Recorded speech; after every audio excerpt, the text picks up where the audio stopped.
La idea es, amigos, poder pasar un rato juntos, descontracturarnos un poco. Olvídense que estamos en un congreso porque siempre la idea es compartir. Álvaro Andrade es de Bolivia, está residiendo en Panamá, es un brillante informático, es alguien que nos va a estar contando otra cara de lo que es las fake news.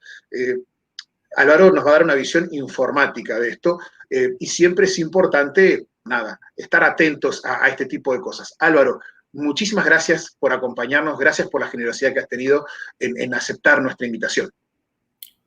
Mi querido Guillermo, un placer como siempre volverte a ver, estar en contacto. Creo que son varios años ya de conocernos, de tener una relación profesional y sobre todo de amistad, que es lo mejor de todo. Te agradezco a ti, a la red de la cual también me siento parte, soy parte de la red.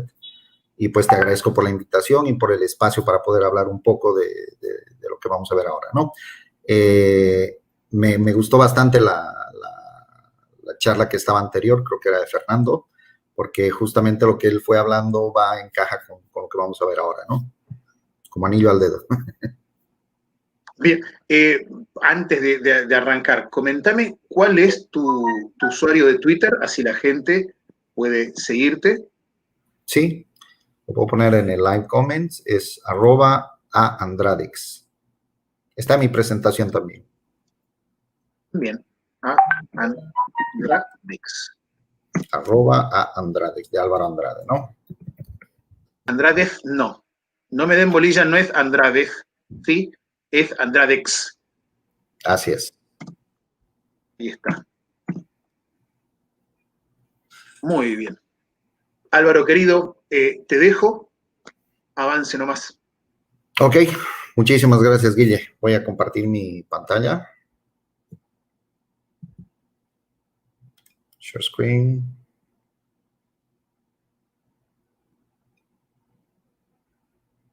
Ok.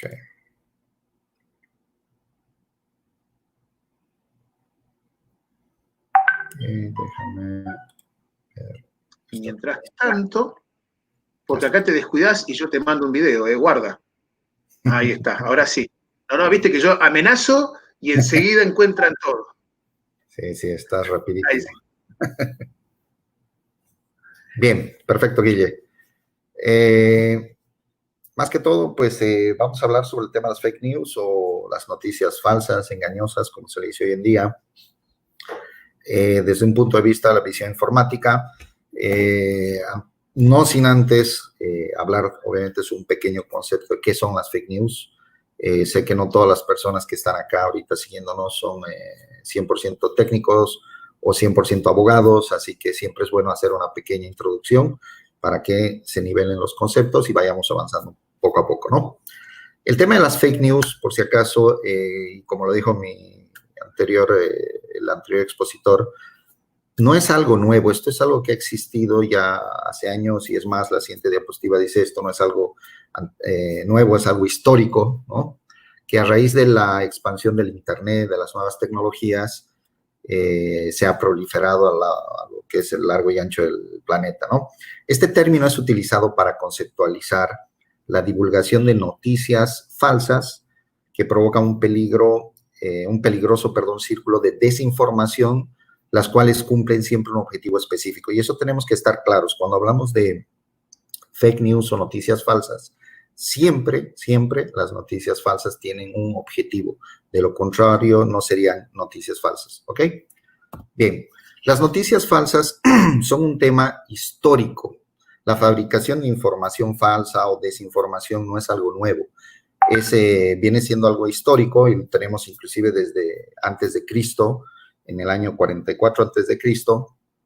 Podríamos hablar de la campaña de calumnias contra Marco Antonio. Cuando Marco Antonio conoce a Cleopatra, Octavio lanza una campaña de desinformación y propaganda en contra de Marco Antonio, que consistía en pequeñas frases en monedas, donde en cada moneda ponían pequeñas frases donde trataban de hacerlo ver como borracho, mujeriego, ¿no? Y podríamos referir, hablando de temas informáticos, a esas pequeñas monedas como tweets, porque eran pequeños espacios en la moneda donde ponían información muy corta para tratar de generar una campaña de calumnia o negativa contra Marco Antonio, ¿no? Tenemos muchos ejemplos, podríamos hablar en 1835, el gran engaño de la luna, ¿no?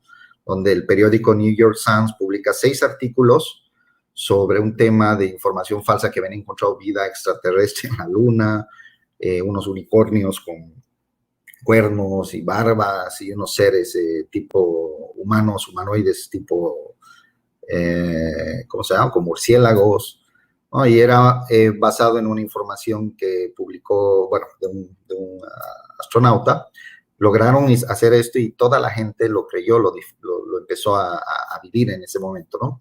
Tenemos en la Primera Guerra Mundial, entre 1914 a 1918, la propaganda jugó un papel sumamente importante en los esfuerzos de reclutamiento, ya que apelaba al nacionalismo y al patriotismo, donde te decían que no te preocupes qué hace tu país por ti, sino que puedes hacer tú por tu país te necesita, y fueron empezando a mover ya lo que hablamos más adelante, no solamente con lo que es el centro de las noticias falsas, sino de la desinformación o la verdad a medias, ¿no? O la utilización de cierta información para llegar a la parte emotiva de las personas, que es la que realmente el objetivo de trabajar este tipo de campañas, ¿no?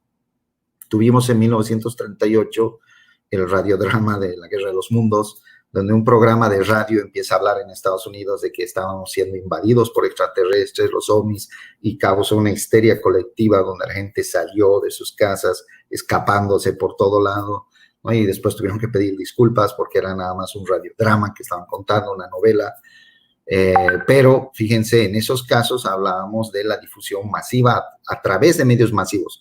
No había Twitter, no había Facebook, pero la radio cumplía el mismo papel, la televisión cumplía el mismo papel, la prensa cumplía el mismo papel, la prensa escrita, ¿no? Tuvimos durante la Segunda Guerra Mundial la campaña, como la llamaron, la campaña de propaganda nazi más infame de la historia. Los nazis manejaron tan bien el tema de la propaganda, la desinformación, las fake news, que hasta el día de hoy existen personas que creen que el Holocausto no existió, ¿no? Como resultado de este tipo de campañas. Ya saltando años, porque existen muchos ejemplos más. Si alguien está interesado, pues me lo pide, les paso un enlace para que descarguen. Esto es parte de un libro que salió hace algún tiempo a nivel de periodismo, donde se hace una catalogación de la historia, de todas las fake news en toda la historia, y se van viendo diferentes ejemplos muy detallados, ¿no? Aquí hay algo muy resumido. Podemos ver este año, en enero del 2020, el tema del Brexit. Tiene una connotación importante a nivel de las fake news. ¿Por qué? Porque en un estudio que se hizo, se mostró que no solo hubo el doble de seguidores en Instagram en el tema del Brexit, sino que también fueron 5 veces más activos los activistas a favor del Brexit que los verdaderos activistas que estaban en contra, ¿no? Entonces ahí se pueden dar cuenta en el tema de las elecciones de Trump versus Hillary Clinton, y pues algunos ejemplos últimos que todos los países en Latinoamérica hemos estado viviendo, los casos de política, especialmente los temas políticos, elecciones presidenciales, gubernamentales, todo ese tipo de cosas conllevan mucho de tareas de desinformación, tareas de fake news, noticias falsas, engañosas, que sobre todo siempre tienen un objetivo, ¿no? ¿Cómo es que estas noticias falsas se viralizan? Es la pregunta, ¿no? Dije hace un momento al principio, pues, que con la llegada del Internet y las plataformas de redes sociales, esto ha ayudado a que se haga sencilla la divulgación de este tipo de noticias. Algo que tenemos que ver, tomar en cuenta, es el nuevo modelo de comunicación que se ha cambiado. Hemos cambiado el modelo de comunicación broadcasting por un networking, y les explico qué quiere decir esto. Yendo al ejemplo de periódicos, estaciones de radio, televisoras, funcionan como un medio de comunicación de broadcast, porque ellos emiten y no reciben, o sea, solamente emiten y somos nosotros los que recibimos la noticia. Ellos hacen emisión a un broadcast, que en temas informáticos el broadcasting es una metodología para enviar a todos los nodos presentes alguna información, ¿no? Hoy en día, con el tema de las redes sociales y con el tema del Internet, hemos cambiado el modelo de broadcasting a un modelo de networking, donde los usuarios, además de ser consumidores de información, también nos convertimos en productores de información. Entonces, ya se trabajan a un nivel de networking, ¿no? Que son cómo funcionan las redes sociales, lo cual ha impactado terriblemente en el tema de difusión. La difusión es mucho mayor que a nivel de broadcasting, ¿no?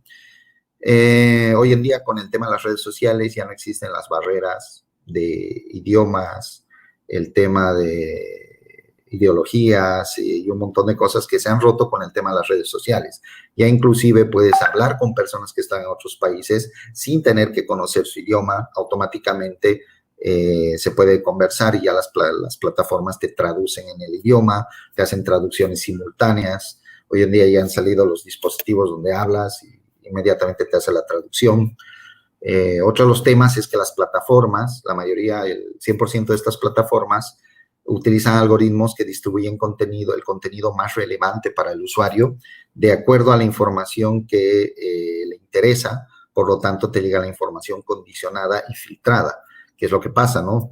El otro día estaba conversando con alguien de la oficina, un colega, no me acuerdo sobre qué estábamos hablando, y estábamos decidiendo sobre 2 plataformas que teníamos que contratar. Estábamos viendo un tema, si contratábamos una plataforma u otra, estábamos haciendo pruebas y conversando, ¿no? Estuvimos conversando y no quedamos entre qué plataforma íbamos a contratar. Al día siguiente, a las 8 de la mañana, me llega un correo de una de esas empresas enviándonos una promoción, que esto, que lo otro, para que contratemos. Y el tema era que lo estábamos hablando por WhatsApp. Eso fue lo más raro, ¿no? Estábamos hablando por WhatsApp, hicimos las comunicaciones y al día siguiente, por cosa del destino, me llega un correo de esta empresa.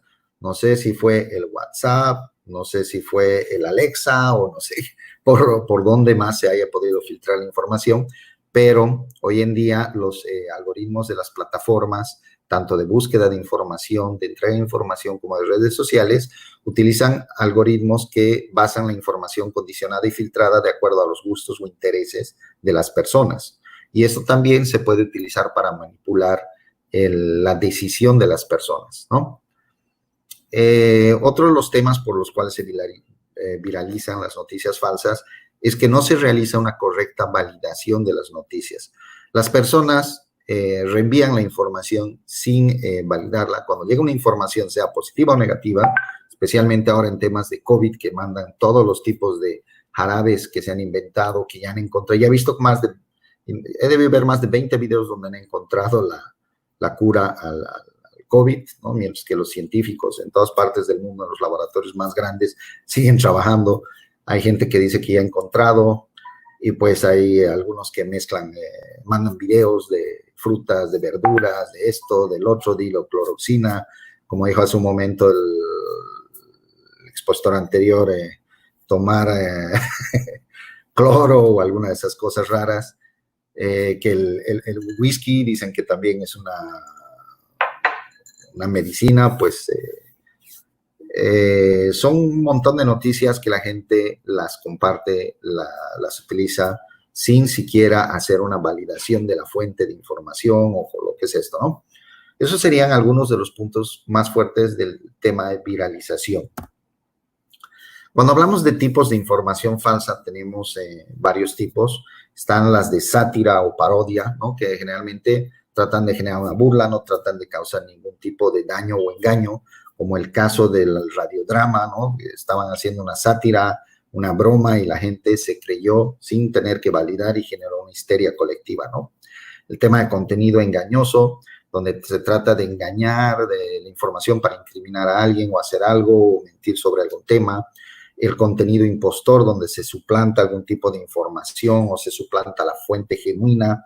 Se pone una noticia falsa y se suplanta una fuente genuina, ¿sí? Tratando de hacer un ejemplo claro, hace algunos meses, serán unos 4 meses más o menos, sobre el tema de Bolivia que comentaba Guillermo hace un momento, sobre los resultados del informe de la ONU, ¿no? Donde se dijo que hubo un fraude electoral, estaba viciada de nulidad.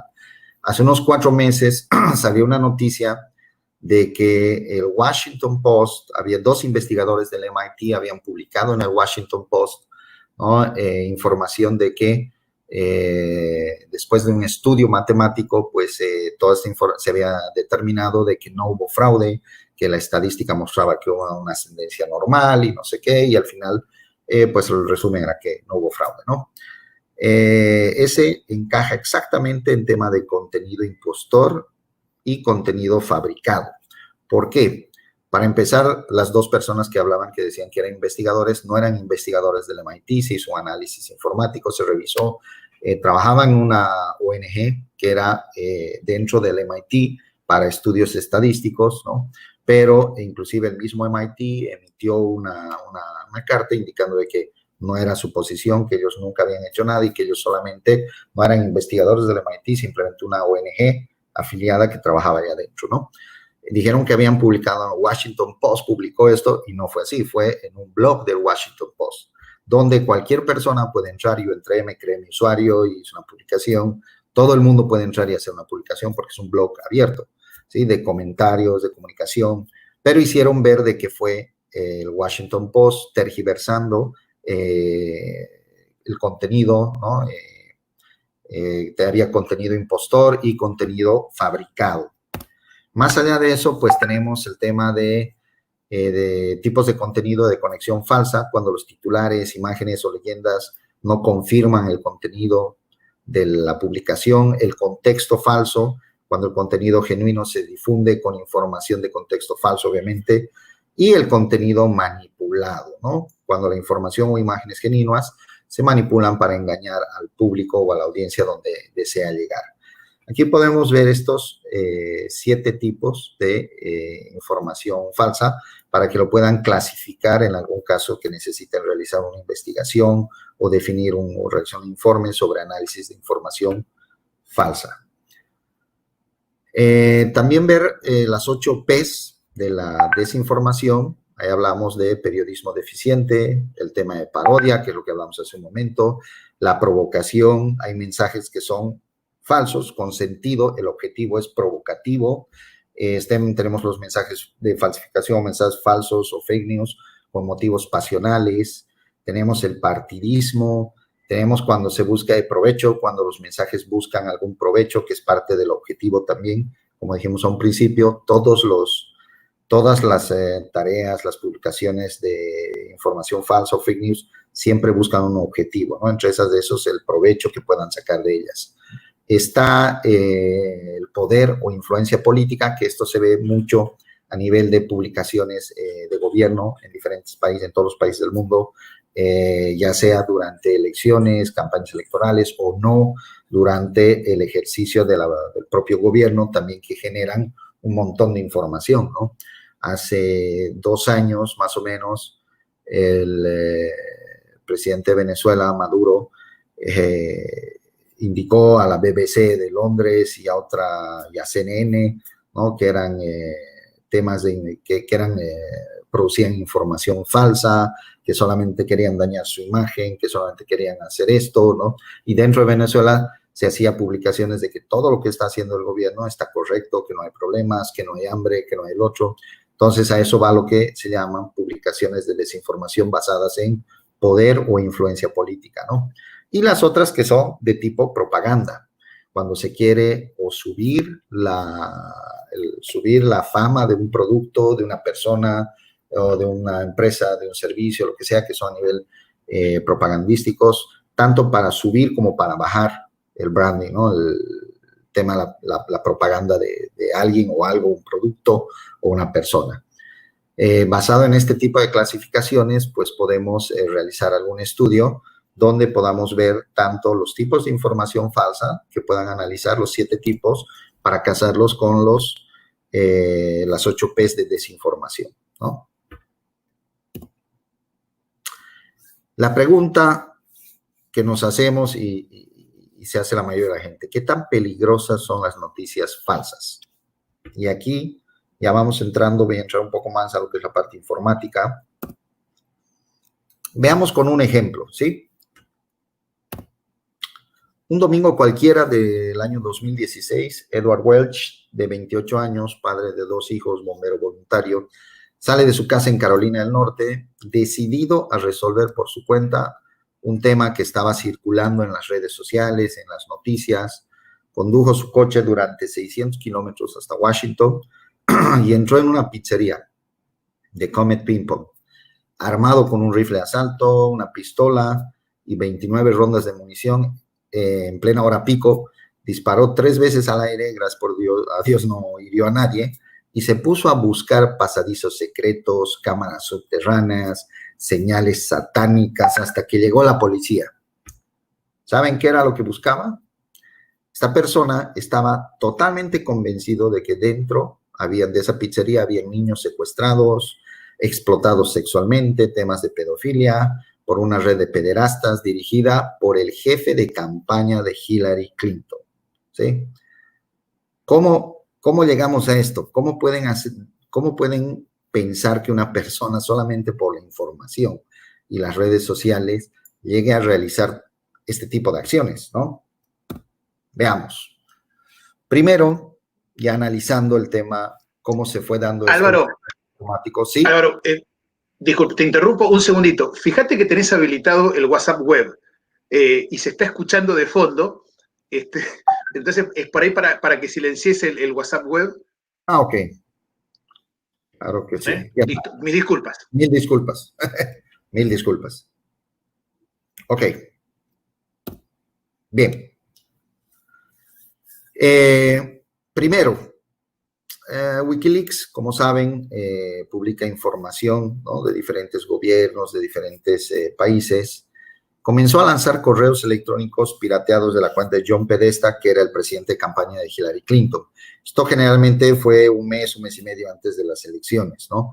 Y esto se utilizó, obviamente, con un tema de desinformación y de cambiar la tendencia de las votaciones para hacer bajar la tendencia de Hillary Clinton y subir la tendencia de presidente de Estados Unidos actual, ¿no?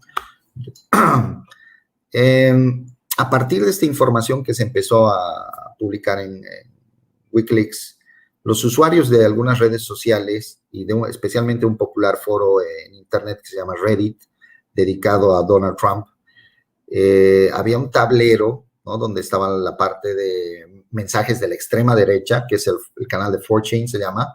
Buscaron en los comunicados información de evidencias irregulares entre los correos. Dentro de esos correos, en el tercer paso, leyeron discusiones donde incluía la palabra pizza, ¿sí?, incluidos los planes de cena entre el señor Podesta, que era el director de publicaciones de la candidata Hillary Clinton, y su hermano del cabildeo, Tony Podesta. Habían correos donde cruzaban y quedaban de comer una pizza, compartir. Dentro de los que estaban, de los analistas, los que participaban en el foro de 4chan, conectaron la frase cheese pizza con los pedófilos, porque en los canales de pedofilia se utilizaban las iniciales CP para denotar child pornography, pornografía infantil, que era la venta de imágenes, videos, ¿no?, de pedofilia. Entonces, estos tipos grandes Illuminatis de la informática empezaron a relacionar el tema de cheese pizza con CP, con child pornography, más la palabra pizza, y fue así que empezaron a generar una campaña de desinformación. Los teóricos se centraron en el restaurante que estaba cerca, Pizza Comet Ping Pong de Washington, donde los correos de Wikileaks revelaron que John Podesta correspondía con el propietario, se conocían y algunas veces habían conversado con James Alefantis, que era el propietario de esta pizzería, que tenía conexiones con operativos demócratas. Entonces, la teoría empezó a generar una bola de nieve, tomando el meme del hashtag Pizzagate. Surgieron artículos tan locos como que tenían túneles subterráneos, que habían cosas que se llamaban pedofilia, que habían temas de satanismo, que si entrabas, veías ciertos signos que eran temas de historias inventadas relacionadas a temas de satanismo, diabólicos. Fue toda una campaña que empezó a crecer en las redes sociales, pero todo era desinformación. Ahí es cuando el 4 de diciembre esta persona de 28 años, de Carolina del Norte, llega a la pizzería, abre 3 disparos en el techo, empieza a buscar túneles, a buscar mientras la gente se escapaba, llegó la policía, y pues cuando se dio cuenta que no pudo encontrar la evidencia y no había nada de lo que él había buscado, se rindió y se entregó a la policía, lo cual le costó 4 años de cárcel, ¿no? Entonces, fíjense cómo de peligrosas pueden ser las noticias. El otro día estábamos acá atendiendo un tema igual con Katy, un cliente, un tema de una noticia falsa sobre una persona muy conocida acá en Panamá de mucho dinero. Empieza a decir que llega la policía llegó al edificio por un operativo X, estaban haciendo otra cosa, pero alguien empezó a utilizar las fotos de las redes sociales, ¿no? ¿Qué hacen los policías en este edificio? Que toda una guardia de policías llegó. Entonces empezaron a hablar y en las fake news empezaron a correr indicando de que habían llegado para arrestar a X persona, a tal persona, que por estos vínculos, que por esto, por el otro. Inmediatamente todos los bancos de Panamá empezaron a llamar a esa persona. Hey, ha pasado esto, los dueños de los bancos, dueños de empresas, porque es una persona muy conocida, ¿no? Y al final, pues era un tema de un fake news, pero el objetivo específico era denigrar, ¿no? Y generar daño reputacional a esta persona por alguien que le tuvo o le tenía algún tipo de problema o envidia o un problema personal, ¿no? Entonces, de esto existen cantidades inmensas de ejemplos que podríamos dar en cuanto a lo que son las fake news, las noticias falsas y del gran daño que pueden generar cuando no se valida y no se realiza a tiempo, ¿no? La pregunta, ¿cómo podríamos detectar noticias falsas? Primero, y es lo que siempre le recomiendo a la gente, validen las noticias que les llegan antes de compartirlas. La mayoría de la gente puede ver esto en las redes sociales como WhatsApp. Llega algo, sea bueno o malo, y lo reparten a todo el mundo. Especialmente las mamás son las principales en hacer esto, ¿no? Los grupos de familia, las mamás, las tías, todo el mundo que lo que le llega lo comparte inmediatamente sin validar. Hay problemas, como el que dijeron hace un momento también, de que causaron la muerte inclusive de unas personas. También pasó en un colegio donde un papá estaba esperando a la niña, pero que quería darle una sorpresa y se estaba ocultando. Alguien le sacó foto y lo pasó en la red de los padres de familia, indicando que hay un pederasta, un tipo sospechoso, y ya de sospechoso lo pasaron a pederasta, de pederasta llamaron a la policía, llegó la policía y era un papá que estaba en la esquina esperando a su hija y le quería dar una sorpresa. Entonces tenemos que tener en cuenta que cuando se maneja información de terceros, pues siempre es mejor validar la información antes de compartirla, porque al compartirla también nos estamos convirtiendo en parte de la cadena del problema, ¿no? Y puede haber repercusiones legales, obviamente. Desde compartir un WhatsApp, ya ha habido casos con repercusiones legales, ¿no? Temas penales o civiles, aparte del resarcimiento de daños, ¿no? Otro punto es analizar la sección acerca del About It en los sitios donde vean publicaciones que los mandan a sitios web. Vean siempre la URL, verifiquen la URL. Muchas URLs son parecidas a los sitios originales, ¿no? Para tratar de engañar a las personas, que se llaman los phishings. La parte acerca del About It, donde hablan del sitio web, de los integrantes, de las personas, quiénes son los que están, quiénes son la fuente de la noticia, validar bien los links, desconfiar de URLs donde, bueno, y desconfiar digo porque deberían validar primero, ¿no? Mucha gente comparte URLs por internet, por WhatsApp, por Facebook, por Instagram, y la gente lo primero que hace es compartirla con los demás o darle clic. En un solo clic que ustedes hagan, les pueden robar su sesión, les pueden robar sesión del navegador, infectar el móvil, verificar qué es lo que están haciendo, empezar a extraer su geolocalización, extraer un montón de información. Siempre es bueno verificar o encontrar una fuente local y consultarla cuando vean una información que tenga que ver con terceras personas, con temas delicados, con información de terceros, con información gubernamental. Es bueno siempre validarla y consultar con alguna fuente local que tengamos, ¿no? Algo que siempre recomiendo es hacer una búsqueda exacta en Google. ¿Y la búsqueda exacta qué quiere decir? Si te llega una noticia que dice algo, pues copias el texto y por lo tal cual está, lo colocas en Google entre comillas. Las comillas son un operador avanzado de Google que sirve para validar frase exacta. Cuando tú pones una búsqueda en Google, va a buscar las primeras palabras y las primeras 10 páginas donde aparezca en ese orden. Luego, el millón de páginas que te sale por atrás son donde alguna de esas palabras está en alguna parte del texto. Entonces, ya pierde objetividad la búsqueda, ¿no? Mientras que si colocas una frase entre comillas, Google la va a buscar exactamente entre comillas. Y esa es una forma rápida de poder encontrar información o desinformación, sitios donde se esté publicando esto, antes de proceder a compartirla, ¿no? La parte de las imágenes también se pueden validar, tanto Google como Bing, como Slate y otros crawlers tienen buscadores de imágenes donde puedes buscar la imagen relacionada para ver si encuentras la imagen original, si la imagen ha sido alterada. Inclusive Google tiene un proyecto ahorita de validación de información y validación de imágenes, que es totalmente gratuito, ¿no? Se puede agregar como un plugin al navegador. Esas serían algunas, hay muchas más, pero digamos que serían las más sencillas de realizar para cualquier persona que no tenga que tener conocimientos avanzados en informática, que pueda validar una noticia antes de compartirla, ¿no? No sé cómo estoy de tiempo, estimado Guille. Estás muy bien, está perfecto, Álvaro. Vamos a pasar a las preguntas. Venimos como un relojito. Perfecto. Antes de pasar a las preguntas y mientras aprovechamos y las van formulando. Así es, estamos donde estás vos.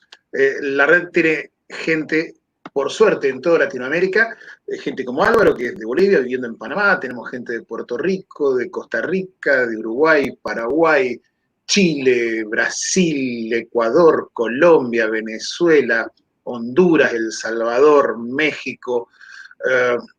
Me estoy olvidando de alguno y me lo van a echar en cara. Argentina, por supuesto, me lo van a echar en cara. Uruguay, ¿no?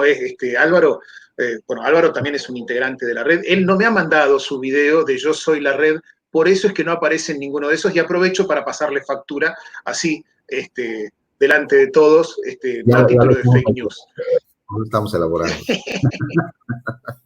Está bien, bueno, vamos a aprovechar, vamos a pasar ahora sí a las preguntas. Yo entiendo que por ahí han venido a escuchar las disertaciones, pero creemos necesario, me parece muy importante que ustedes conozcan quiénes son la gente que compone este grupo fantástico y del cual salen muchísimas ideas de las cuales después se pueden aprovechar todos, como este congreso, por ejemplo, que no fue idea originalmente, sino fue una idea de Sebastián Gamen, uno de los que vivieron allí, de Argentina, pero viviendo en Brasil, que en su momento había ideado un congreso internacional, y bueno, quizás no eran los momentos, pero ahora conseguimos llevarlo a cabo. Vamos a algunas de las preguntas que nos hacen. Karen Césped dice, Alvarito, ¿en qué? Alvarito, Alvarito, ahí está. Los memes, ¿en qué categoría de las P caen? ¿Los memes?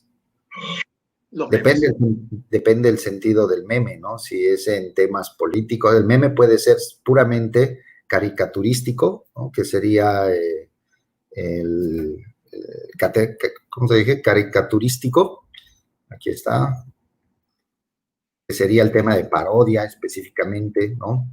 Ahora pueden haber memes periodísticos, pueden haber memes políticos, pueden haber memes de provocación, memes pasionales que existen un montón, hay memes partidistas. Ahorita, por ejemplo, en tema de República Dominicana, no sé si alguien de por acá está de República Dominicana, la anterior semana hubo un tema que estuvimos viendo ahora en las redes sociales bastante, un tema de las AFPs las AFPs querían dar el 30% de que la persona pueda retirar su AFP durante este tiempo como apoyo a COVID.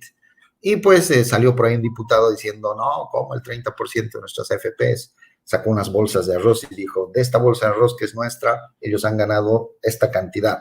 que las AFPs pongan esta información, ¿no? O este dinero de sus ganancias, no de las nuestras, lo cual obviamente es ilegal, improcedente y demás, pero se valieron y ya lo llevaron a un tema político, donde otro diputado empezó a manejar eso para gestionar votos, estuvo en una marcha y a partir de esa marcha, donde llega al hospital, se ve que llega al hospital y todo lo demás, le sacaron memes políticos donde mostraron que él solito se había tirado al piso, que solito nadie le había hecho nada, no le habían tirado gas, se ha ido hasta el hospital, le han sacado tal cantidad de memes que lo han hecho retractarse en su posición.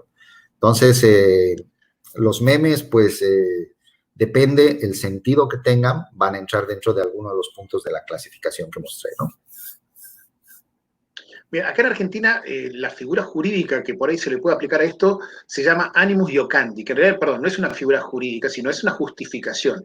El animus iocandi, o el ánimo de broma, es lo que no se puede sancionar. Lo que pasa es que la broma, la comicidad o la risa es algo tan subjetivo que uno tranquilamente puede decir, yo no me estoy riendo de que haya de que alguien que haga un chiste de miles de muertos, porque me parece de mal gusto. Pero el animus iocandi es una figura que se utiliza mucho para justificar los memes. En algún otro momento, cuando yo tengo una charla propia, voy a contar algunos de los casos que me han pasado acá a raíz de unos memes de estos. Andrés Gavilanes te pregunta desde Ecuador, interesante intervención, algo interesante. Bien, una consulta. ¿Cobramos la consulta o no cobramos la consulta? Ahora, primer término. Segundo, ¿cómo disminuir o anular el efecto o la influencia de una fake news? La pregunta es sumamente interesante. Primero, delimitar territorialidad, ¿no? El fake news es local o es del extranjero. Si localmente, dependiendo de la afectación que te hace, que se tiene que cuantificar también, puedes llevarlo hacia el bloqueo de los mismos ISPs que puedan bloquear el contenido para que a nivel de tu país o en tu región no salga. Se puede hacer a nivel de los ISPs, por un lado. Por otro lado, está lo que generalmente se hace, contratar a una empresa que maneje gestión de crisis en redes sociales, y pues eso hay un proyecto, nosotros manejamos el tema de gestión de crisis en redes sociales, y pues tiene 7 fases también, ¿no? Desde la parte de entender, aprender, difundir, todo, que eso sirve para cambiar una tendencia negativa. Si hay alguien que esté hablando, no sé, mal de tu producto, de un producto y te esté generando daño y no puedes dar con el origen, no, generalmente casi siempre se puede dar con el origen, que es la segunda parte de esta charla, ¿no? Que cuando quieras, Guille, con todo gusto la expongo, es muy larga y es 100% técnica, pero vendría a ser cómo rastrear fake news, ¿no? En la mayoría de los casos pueden rastrear las fake news, y en el caso de que no se pueda, pues puedes atender o ir a tu ISP o a través de una acción legal con el ISP hacer bloquear ese tipo de información, o contratar una agencia especializada en crisis a nivel de medios digitales que te pueda gestionar, y eso se hace con publicaciones positivas sobre tu producto, sobre la persona o sobre el objeto negativo, para poder cambiar la tendencia. Ahí se manejan temas de influencers, publicaciones dirigidas, ahí se maneja un montón de cosas, ¿no? Pero serían algunas de las opciones que podrías manejar. José Vega hace una pregunta bastante interesante, o te pide que comentes sobre la orden ejecutiva que se firmó en Estados Unidos la semana pasada para derogar la norma que impedía que las redes sociales fueran tratadas como autores o editores de tales contenidos. Sí, es la sección 230. ¿Algo para comentar? Sí, estuve al tanto. Es la sección 230 de Estados Unidos o sea, lo que tratan de hacer es anular la sección 230 de Estados Unidos, que lo hizo Trump, es totalmente, para mí al menos, es un atentado contra el tema de la libertad de expresión, ¿no? Porque para eso se crearon las redes sociales. Claro que tiene dos lados, lo que es libertad de expresión, libertinaje, son dos cosas diferentes y depende del uso que se le da a las redes. Pero desde mi punto de vista, están tratando de encasillar el tema de las redes sociales, bueno, primero de cohibir el tema de la libertad de expresión, ya sea por redes sociales o por cualquier otro medio, y dos, va a ser un tema muy difícil el tratar de penalizar. Si llegan a hacer eso, pues ustedes saben que echa la ley, echa la trampa. Hoy en día ya se utilizan perfiles falsos, Me pueden decir que el perfil falso se puede rastrear, nosotros lo hemos hecho muchas veces, pero puedes conectarte por VPNs. Las VPNs también, Tor y otro tipo de VPN se pueden utilizar para anonimizar tu origen. Entonces, al final se está tratando de dar, lo que está tratando de hacer Trump es, yo creo que en su poco conocimiento de la tecnología a nivel de redes sociales y de cómo funciona la tecnología, pues creo que están tratando de buscar cómo penalizar y buscar a las personas. ¿Qué es lo que hacen todos los gobiernos? Todos los gobiernos están enfocados ahorita y su gran problema de todos los gobiernos es cómo identificamos a los que hacen fake news, que están dando golpe fuerte a los gobiernos, a los presidentes, a los diputados, a los políticos. Entonces, todos los gobiernos en este momento están enfocados, no solamente Trump, en toda Latinoamérica, todos los gobiernos están enfocados en buscar cómo identificar a estas personas. En muchos casos, pues son... Ahora, vos fíjate qué loco, ¿sí? Perdón, vos fíjate qué loco, ¿no? Los gobiernos están cada vez más enfocados en detectar quienes mienten en las redes. Ahora, los primeros que se han aprovechado de estas mentiras en las redes han sido los gobiernos. Por lo menos con Cambridge Analytica, como veíamos recién con Fernando Tomeo, estamos mirando que los gobiernos se han aprovechado de estas fábricas de fake news para llegar al poder. Y una vez que llegan al poder, son los paladines de la lucha contra la desinformación. Es casi todo depende de qué una lado contradicción, ¿no? Sí, todo depende de qué lado estás, ¿no? Si eres... si sos oposición o sos gobierno, sería. Exactamente, así es.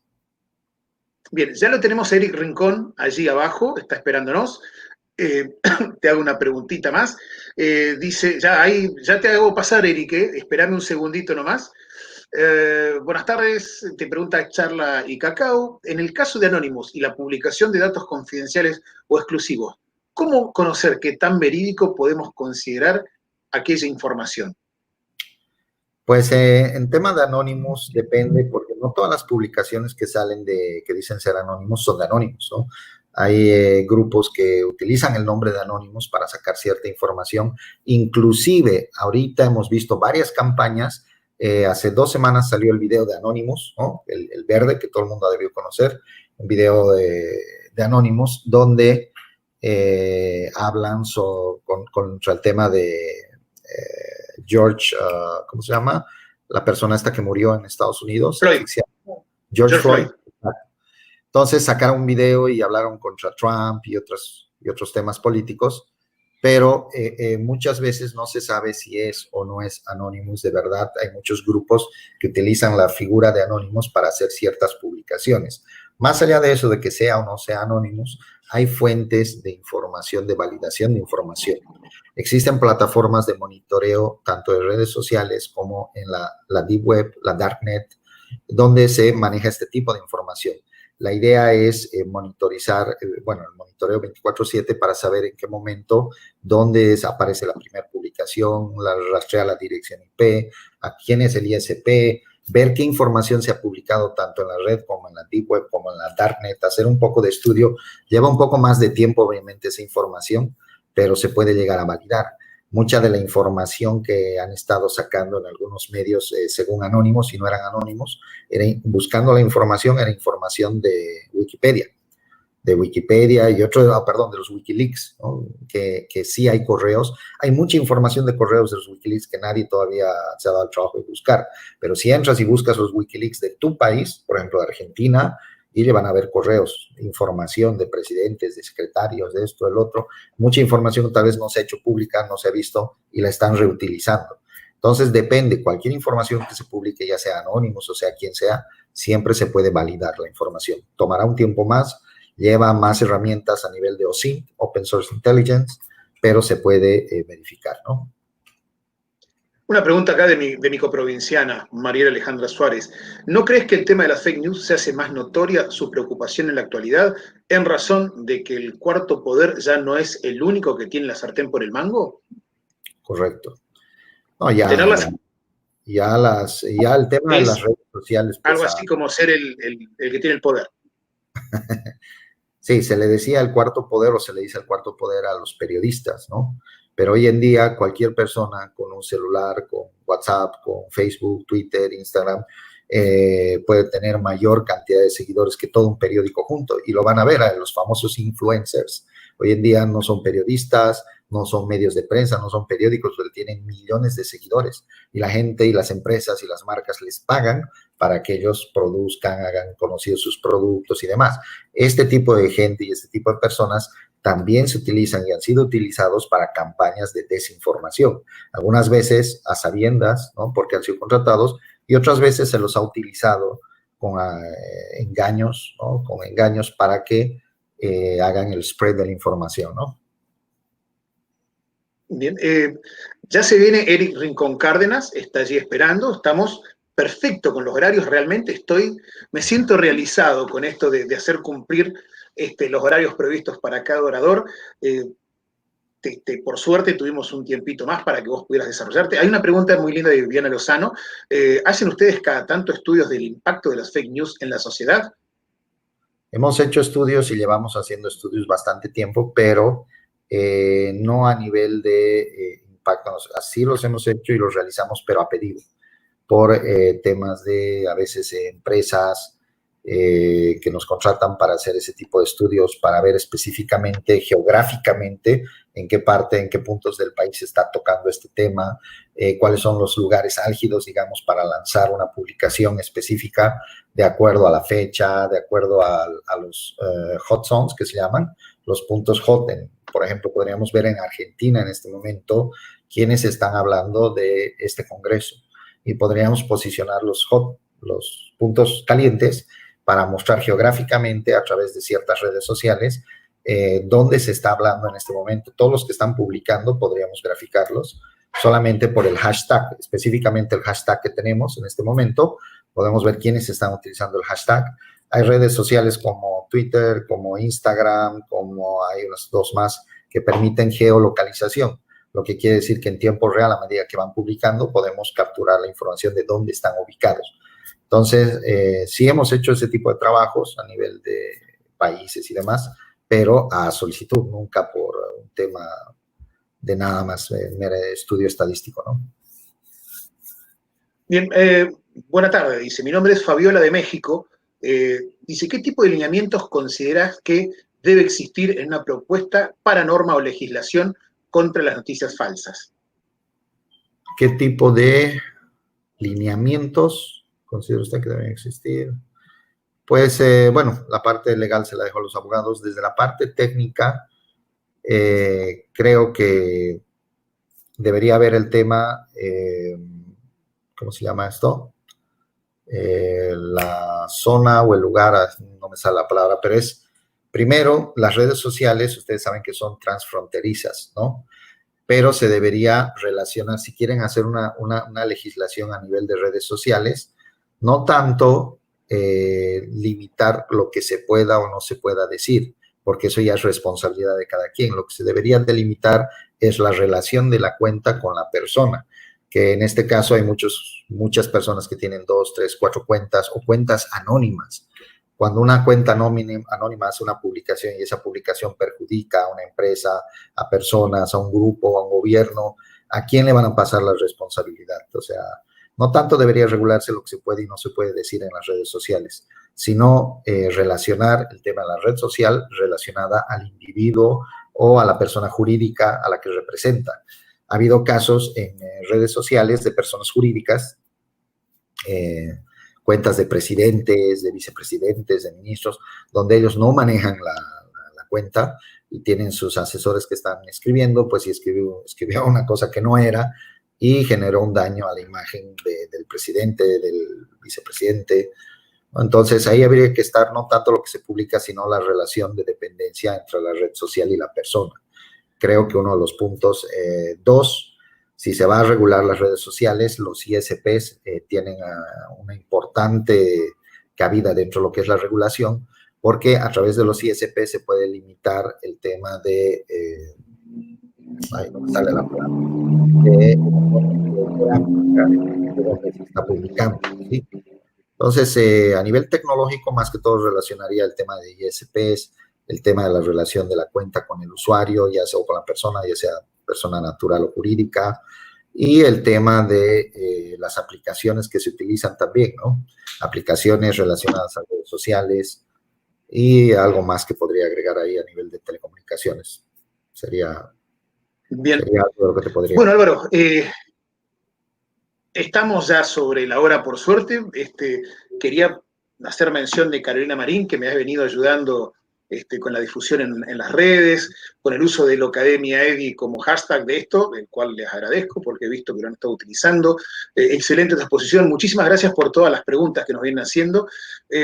La última, y ya, Eric, te voy avisando que en un ratito, en 2 minutitos, te hago pasar. Aníbal Espinosa nos dice, ¿cómo certificar una cuenta de un usuario a nivel tecnológico?